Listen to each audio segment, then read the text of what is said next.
वह अफसाना जिसे अंजाम तक जाना हो मुश्किल, उसे एक खूबसूरत मोड़ देकर छोड़ना अच्छा। जी हाँ दोस्तों, मैं आरडी भारती और आप देख रहे हैं बिहारी सुल्तान। पिछले दिनों आपने पश्चिम बंगाल का रिजल्ट देखा। क्या अनुमान लगाया था कि इतना रिजल्ट होगा? 2016 के इलेक्शन में ममता दीदी को 211 सीट मिला था, इस बार 214, जबकि बीजेपी ने अपनी पूरी ताकत पश्चिम बंगाल में लगा दी थी। एक तरफ जय श्री राम, दूसरी तरफ खेला हो गया, और वाकई खेला हो गया।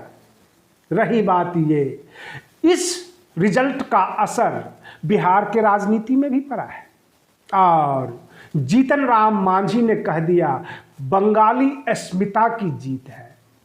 तो आखिर वो कहना क्या चाहते हैं? लालू प्रसाद यादव जेल से बाहर आ गए और जीतन राम मांझी का दिल डोलने लगा। पश्चिम बंगाल के जीत के जश्न के बहाने उन्होंने अपने मन का जो क्वाथ था वो निकाल लिया। अब रही बात ये, आने वाला 2022 का चुनाव, मैं इसका भी आपको बता रहा हूं ओपिनियन, लेकिन आपसे आग्रह कर रहा हूं इस वीडियो को आप सेव करके सबूत के तौर पर रख लीजिएगा, क्योंकि मैं कहने वाला हूं कि बहन मायावती जी मुख्यमंत्री बनने वाली है 2022 में, और बसपा 300 सीट पार करेगा। आपको तकलीफ हुई होगी, दर्द भी हुआ होगा, क्योंकि बसपा का जनाधार गिर रहा है। पंचायत चुनाव में बड़ा लंबा चौड़ा स्कोर नहीं कर पाया, लेकिन मैं आम जनता की राय बता रहा हूं। आम जनता, दलित, बहुजन, सर्वजन, सबसे ऊपर उठकर एक महिला को मुख्यमंत्री बनाने जा रही है 2022 में यूपी में, क्योंकि उत्तर प्रदेश की जनता हत्या, बलात्कार, ऑक्सीजन, कोरोना सबसे त्रस्त हो चुकी है। चारों तरफ नजरें घुमाती है आम जनता, और उसको कोई सहारा नहीं मिल रहा है। और ये सच बता रहा हूं, क्योंकि आपको मैं एक समानता दिखा देता हूं पश्चिम बंगाल और उत्तर प्रदेश में। पश्चिम बंगाल में तमाम वाम दल बीजेपी हो गए, क्योंकि यह नारा था कि लाल ही भगवा है और भगवा ही लाल है। ठीक उसी प्रकार उत्तर प्रदेश में जो लाल टोपी वाले हैं वही भगवा टोपी हैं, और भगवा टोपी वाले ही लाल टोपी हैं। और हम आपको एक आकलन के हिसाब से बता रहे हैं, आने वाले 2022 के असेंबली चुनाव के बाद आप देखेंगे कि सत्ता पक्ष में भी बहुजन समाज और विपक्ष में भी बहुजन समाज, यानी भाजपा का सुपड़ा साफ होने वाला है। आम जनता की नजरों से भारतीय जनता पार्टी गिरती जा रही है, फ्लॉप हो चुकी है। इन्होंने केवल आम जनता को बरगलाया, आम जनता समझने लगी है, त्राहिमाम करने लग गई है, कहीं से कोई सहारा नहीं मिल पा रहा है। और इसका सीधा असर 2022 के उत्तर प्रदेश के चुनाव में पड़ने वाला है।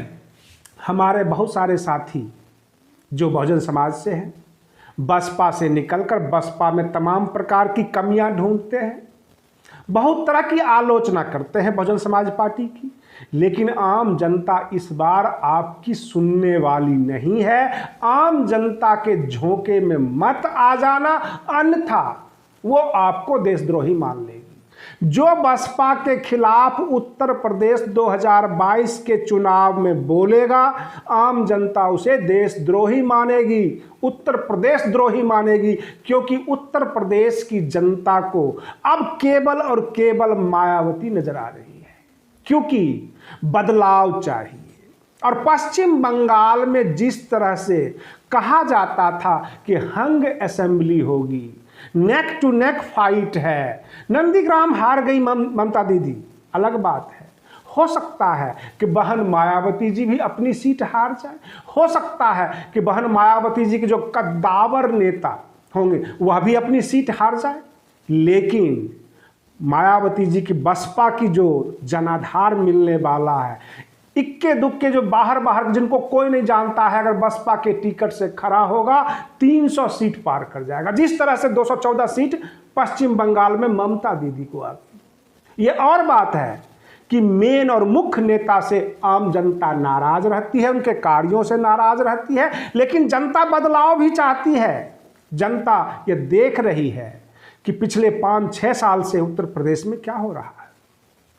पश्चिम बंगाल में ममता दीदी को इसलिए दोबारा साबित कर दिया गया, वहां पर स्थापित कर दिया गया, क्योंकि भाजपा से त्रस्त है। मोदी जी की जितनी भी नीतियां हैं पश्चिम बंगाल की जनता को पसंद नहीं आई। और रही बात ये धार्मिक उन्माद डालकर आप जनता का मन मोह नहीं सकते। जनता को चाहिए उसको सुविधा, जन सुविधा जिसका अभाव रहा है। अब रही बात ये, बिहार, उत्तर प्रदेश, दिल्ली के राजनीति पे भी असर पड़ने वाला है, लेकिन दिल्ली में पहले से ही गैर भाजपा की सरकार है। केजरीवाल जी भी हाथ खड़ा कर रहे हैं। आपको बता दूं, बार बार सर्वोच्च न्यायालय कह रही है कि पूरे देश का लॉकडाउन किया जाए, और केंद्र सरकार नहीं लगा रही है लॉकडाउन। इसका मुख्य कारण जानते हैं? जैसे ही लॉकडाउन करेगी केंद्र सरकार, तमाम राज्य उनसे एक बजट मांगेगा, स्पेशल पैकेज मांगेगा, और इनके पास खजाने में ढेला नहीं है ये देने के लिए। इसलिए लॉकडाउन नहीं लगाना चाहते हैं, क्योंकि लॉकडाउन जैसे ही लगाएंगे इनको राहत पैकेज स्टेट को देना पड़ेगा, जो देने की स्थिति में ये नहीं है। इसलिए ये राज्यों पे डाल रहे हैं। हालत खराब हुआ पड़ा है, और केंद्र सरकार भी हाथ खड़ी कर रखी है। राज्य सरकार के बस में भी कुछ नहीं है, और इस तरह से माहौल पूरी तरह से डामाडोल हो गई, क्योंकि केंद्र सरकार पश्चिम बंगाल में जो पार्टी फंड में भी था सब कुछ जाकर झोंक दिया, और लास्ट में खाली हाथ बजाते हुए दिल्ली वापस आ गए।